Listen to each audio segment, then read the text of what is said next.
We were probably overweighted when I first started because I just wanted to bring in all the right people. So I just personally sponsored that overhead. But as we grew and brought our own assets in-house, we've gotten to a point where we're neutral. We're not making money in property management, but we're not losing. And my intention is to really not make money off the fee income, but allow me to make strategic hires that help us just run the assets, both our own assets as well as third-party optimal. So I really just looking at it as the best defense of long-term success so that I'm not just a momentum play.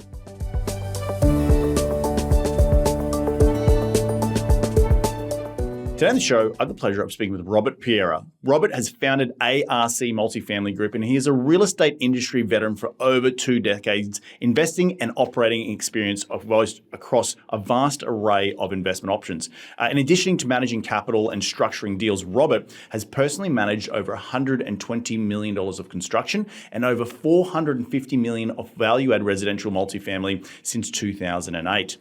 He's earned his undergrad in engineering in 2002. He's also a former engineer like I am at the University of Waterloo, and his MBA in real estate and finance in 2008 from the Paul Pereira School of Business at the University of California. He currently serves on the advisory board of the UCI Paul Pereira School of Business Center for Real Estate, and Robert lives with his family in Newport Beach, sunny California, which is just down the road. So Robert, without further ado, welcome to the show. How are you doing today, mate?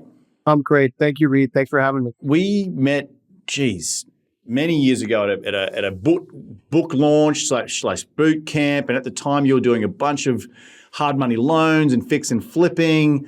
And now, I know you personally because I keep up with all your emails. Now you're buying a ton of stuff in the South, the Sun Belt, but you're really focused in Georgia. And we're just talking in the green room. Before we press record, you've just become vertically integrated. So, man, huge achievement since that would have been 2016 or 17 when we sort of did that. It wasn't even that long. It was 2020 January. Wow. I met you at a conference in January, and then a week later, you were hosting your own conference, your own one-day session. And I came to it, and you and I had an offline discussion. I told you what I'd been doing previously in the home development space. And, at the time I was at about 20 million of investor capital that I used in that company. I was actually winding down the sale of those homes pre-COVID, but I wanted to get into multifamily. I really am very appreciative for the confidence boost you gave me at that time. You said, just go for it. And you used yourself as a real life example of the success that you'd attained even up to that point. And so I jumped 2 feet in, and now we're a pretty good sized company.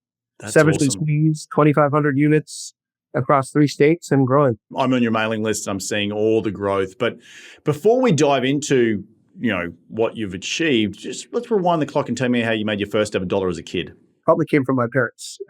I was immigrant family, grew up in Canada, strong emphasis on education.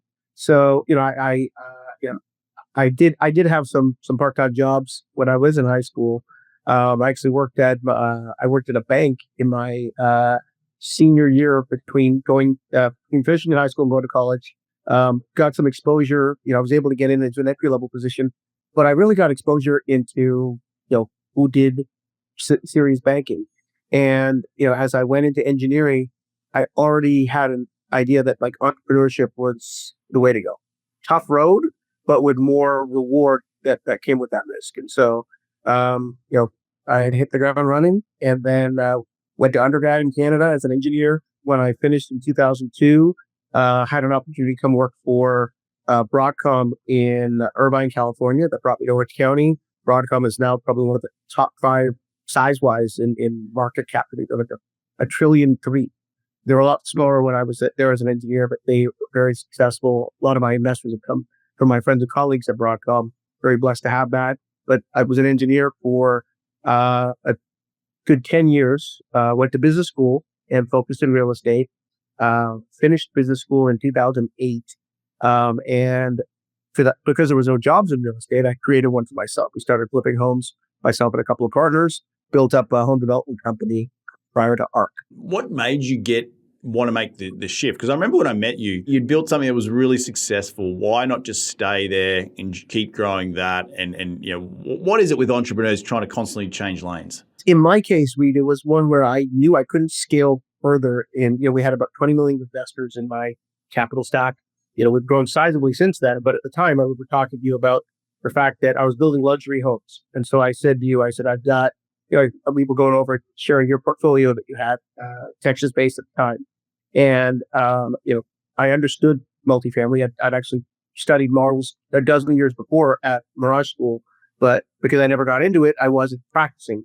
And I said, I had a bunch of luxury properties that we were finishing where my nut on, as far as cost of loans on that was over 100,000 a month. And so just looking at that against, no cash flow until you sell, looking at companies like yours, I said, okay, this is a better way to go. There's scale that can come from this, building a real business. What I had was a successful business, but it was momentum driven on sales to luxury customers. And whereas, everyone needs a place to live, you really build a great multifamily portfolio. The sky's the limit as far as where you can take it. And so that's where, talking to people like yourself convinced you that was the way to go.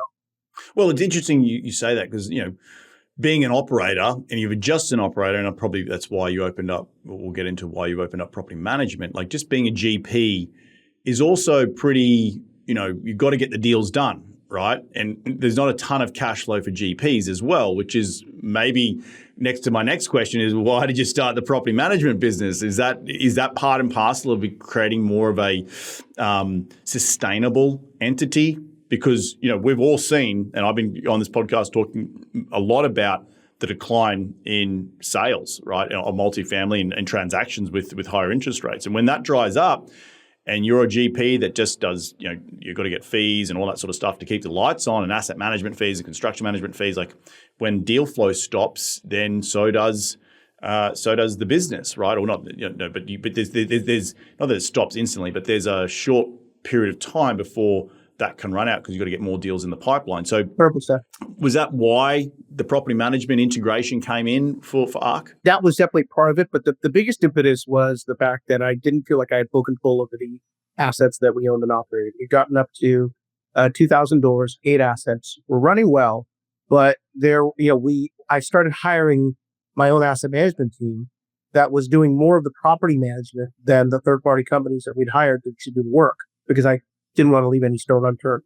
And so as I realized that, and the people that I'd hired in asset management were from top property management companies where they had worked for operators, the likes of Cortland, the Greystars of the world, where they have a massive, owner footprint, but also do third party. It dawned on me that, hey, there's an opportunity here to be both ways, where I can eventually do third party, but first take all of my own assets in-house, have full vertical integration and control. And then from there, it would give me more monthly income that I could use to flesh out, just an even better executive team. And we've been able to accomplish that in the last 14 months since we started our management company. So where do you even start when you're trying to build out a property management team? Because I know so many people in your shoes, and we've got a little bit more assets than you do, but we still haven't brought it in house because of geographical. We're probably a little bit more spread out than you. Was there an element of just like geographical concentration that it made sense to bring it in house? Yeah, I mean, we have 8 assets that are in and around Atlanta. Yeah, so that itself, led itself to having, a team. We have an office that's in Atlanta. I sit in our Newport Beach office, but we have an even bigger office in Atlanta near the Braves Stadium, where our property management and our asset management sits. And so it did make sense, given that geographic presence. And I've been studying, property management companies from the time I started ARC. So I kind of handpicked a few people that I thought, they work for other operators. But I wanted to give them, an opportunity to go build what we're doing at ARC and at our property management company, Axia. So I started recruiting a year plus before the first person came in the property management company. And then from there, we started taking assets in-house, brought additional people in, and then fleshed out, ops, fleshed out regionals, corporate controller. We're still growing, but, we've got a lot of our core pieces in place for us to continue to scale, both with our own assets as well as taking on third-party clients. Who was the most critical hire in that PM change? I would say the chief operating officer we brought in. The last company he was at, he's been at a lot of larger shops. His name is Mike Brewer. You might know him. He was formerly chief operating officer of Radco. So when at Radco, they went from 3,000 doors to 26,000 doors in the 2010s. So he had a lot of success there. And so he has scaled larger companies in property management, but also working for owners. And so that was definitely a key hire. And then he's also been able to bring in a lot of talent from his past that we've added to our corporate team. No, it's so important to get that first tip of the spear in the door, aligning with what your vision is for the company, and then going out and hiring. So what, for every 100 units you bring on or you have, how many back end people do you need to have? Do you need to bring on to support that? Or do you get to sort of a tipping point that you can scale with less? Good question. So, we have 2,500 doors. So on the actual, at the property level, it's typically 2 in, 2 out for every 100, right? So we've got about 50 to 60 employees that are at the various sites. Mm-hmm. And our largest site is a 420 unit Class A property in suburban Atlanta. Our smallest asset is 102 units in Nashville, Tennessee. That's the on-site teams. As far as corporate, we were probably overweighted when I first started because I just wanted to bring in all the right people. So I just personally sponsored that overhead. But as we grew and brought our own assets in-house, we've gotten to a point where we're neutral. We're not making money in property management, but we're not losing. And my intention is to really not make money off the fee income, but allow me to make strategic hires that help us just run the assets, both our own assets as well as third party optimally. So I really just looking at it as the best defense of long-term success, so that I'm not just a momentum play, but really we manage very well. So we'll have opportunities and kind of be in an evergreen situation where when we choose to sell, it'll be opportunistic as opposed to just being momentum driven. No, I love it. And what's been the biggest thing that on the third party property management that you thought people do well, or advice to myself? Like when I brought it in house, it was this thing immediately stopped being a pain in my butt. I would say the CapEx and R&M, just being able to manage that with more efficiency, making sure that you can put in place, like we are now making a hire, so we're going to have someone who's taking care of our facilities. So not only we have someone who's handling our CapEx in-house, but we're also going to have someone who's handling the R&M at the regional level. So we really want the community manager, the leasing manager on site at each property to focus on the client experience. Their purpose is to drive sales and customer service, and then have takeaway from that, from them, the responsibility of making sure that units are getting turned as far as the cost of those units. They're going to be in charge of making sure the units are ready, inspections and whatnot. But we're internally having roles that are going to allow us to manage the construction process directly versus it being at the property level. How much burden is there in the operating expense lines that, I know most companies do a 25% burden, 20 to 25 to 30% burden? How did that reduce across your, So I think there's, I did realize that there's some waste that goes on at third party management, what they charge as far as junk fees, as well as what they charge in terms of just that burden, right? So we've been able to reduce that while offering terrific benefits. My thing is, we've got to be, an employer that pays well, that offers a good benefits package. So we've been able to do what I think is best in class while because we've offered better benefits to our employees, but trim some of the fat and the junk fees, we've been able to keep that burden at about 20% of base compensation. Gotcha. And that covers all benefits, healthcare, travel, et cetera. And then we just, we want to make sure that our employees are actively engaged at our assets, especially at the regional level, that they really are engaging and empowering our CMs and our on-site teams to crush the ops and the business plan. And then across other line items, repairs and maintenance, turn, contractor fees. How have you seen that reduce in sort of maybe just a percentage ballpark of now what you're spending on your own assets versus what you were when it was third party? I will say that I think we've got better quality control on the actual turns themselves. We're probably reduced. Like for instance, if we were doing a full capex renovated unit on 1,000 square foot apartment in suburban Atlanta, if that was coming to more like $15,000 with third party, we're probably through efficiencies we're able to get that cost down to more like 13 or 13.5. So there's definite savings there, but it's also just making sure that we're putting quality product in at each property, so that way it's we want a nice uniform looking feel throughout the asset. So you're sort of saying what I'm hearing is you're getting between 10 to 15% across the board on all the OPEX savings by bringing it in-house. Would that be a correct ballpark statement? Yeah, that's great. That's fantastic. It's impressive to see you grow, and I think the geographical concentration really does make sense. Like if again, I think we have 15 assets in the portfolio now, but I'm across 5 different MSAs, so it just doesn't make sense. But for you and other aspiring operators, that geographical concentration really does. It's a no-brainer. Like, why wouldn't you? So. I kudos to you doing it. It's definitely something I wouldn't. It's a thankless business. Everyone's always like. I guess the other question I have is, why didn't you go and pick up a small property management firm company yourself? Why start from scratch? I had an opportunity to. We've had some opportunities to look at buying smaller companies. But candidly, at least where we are in the cycle right now, the companies that wanted to be sold, I didn't want to take on the portfolios that they have. They've got typically they want to be sold right now. It's because they're not getting a great price earnings valuation because we're not there in the cycle as far as multiples. So if they're selling, it's probably because there's some element of distress, and that's because of the portfolio that they have. And so I didn't want to have our own portfolio isn't distressed, and so I figured why acquire a company that does have distress. Our buy boxes, similar to yours, read 90s or newer. Value add. We also have a new construction component. So we currently have 700 out of our 2,500 units. 700 of them are ones that are brand new that we built in 23 and 25.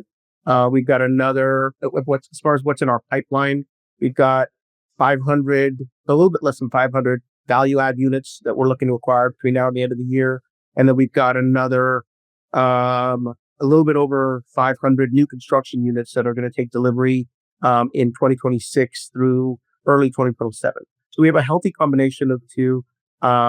And I'll probably continue down that path. I can find good developers to partner with because we do the property management. That's also been one of the reasons of going to do property management, is because we had success at our 2 largest assets, the Blakely and the Jacks, where we partnered with a developer that wanted us because we were bringing in equity, but also because we operate and they don't. So they're like, hey, you guys can asset manage and property manage. That solves the problem for us. Let's go ahead and work together, and we'll give you guys a little bit of a discount to what we would get if we were working with a third-party management company to do the lease up and then selling right away as a merchant builder. Instead, they partnered with us on a 5-year hold on these 2 assets, where collectively we'll do well together. And so that gave us the impetus to want to do more of that. That's great. That's great. I just saw, as we wrap out the end of the show, you're also offering a debt fund right now. Is that correct? Yes. So that debt fund is used for some capex that we want to do on our own assets, where we're planning to sell these assets in 26 and 27. But they need a little bit more funding to get, we make the capex improvements that allow us to juice the net operating income. We'll get a higher multiple when we go to sell. So that the part of the debt fund is for that purpose. Most of the debt fund is actually what we've got as a program where we work with a developer. We've done it now 4 times. They're building for 200 a door, call it.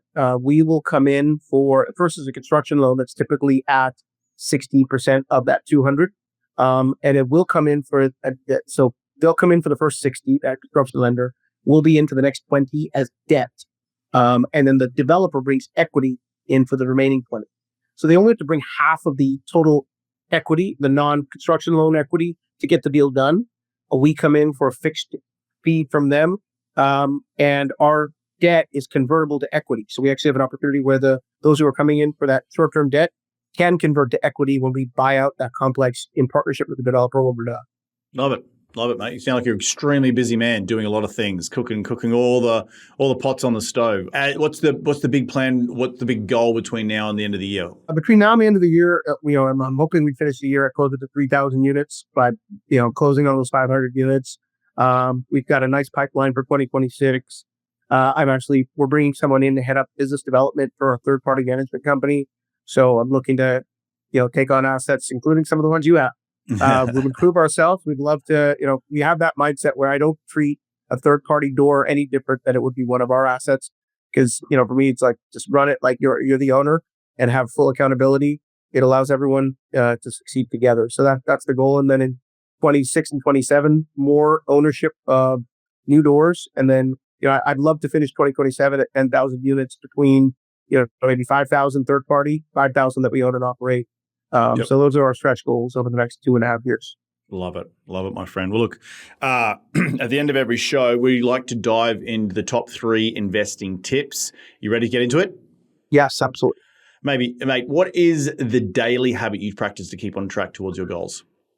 The daily habit, I wake up early. I make sure I check in with my team, especially my direct reports, to make sure that everyone is focused on what the goals are for that day, week, and month. And then I just get at it, with a lot of gusto. It's this is a grind as a opportunity, the great business, but it definitely takes day-to-day focus. Yeah, 100% it does. And I know exactly what you mean. Question number 2 is, who's the most influential person in your career to date? I'm going to go with my wife, Amy. She heads up our property management company, has been instrumental in what we've done at ARC, and is a great yin and yang for me as far as being able to bounce ideas off of. She's a very smart attorney, been at it a long time, has moved her practice into real estate and dived in with both feet. And so she's great to work with and collaborate with. That's awesome, dude. Last question is, where can people reach you, continue the conversation? They want to be in your sphere. Where do they go? Our website, arcmf.com. It's ARC Multifamily Group, arcmf.com. My email address is roberts, ROBERT, at arcmf.com. Love it, mate. Well, look, I want to thank you so much for jumping on today's show, just reflecting some of the things that I took away, like just your sheer tenacity to go out and get it done. I think, since I met you back in 2020 to now, I've just been following your success, and you're just doing such a great job, and inspiring to all of us that are operators, and whether I know I constantly talk about bringing it in-house, not bringing it in-house, or focusing on what the one thing, but you got to be nimble when things present you opportunities, and I think it's just a fantastic time to be, bringing it in-house to sort of when it makes sense, right? I think in your portfolio, being in Atlanta and so much concentration, it's a no-brainer. Like, why wouldn't you go do that? And it's just going to set you up for so much more success buying in other markets as you start to grow. So I just see this as a springboard for you into the future, man. And I wish you all the best. Thank you, Reed. And again, appreciate you helping me start my journey by giving me that confidence boost back in 2020. Very grateful to you.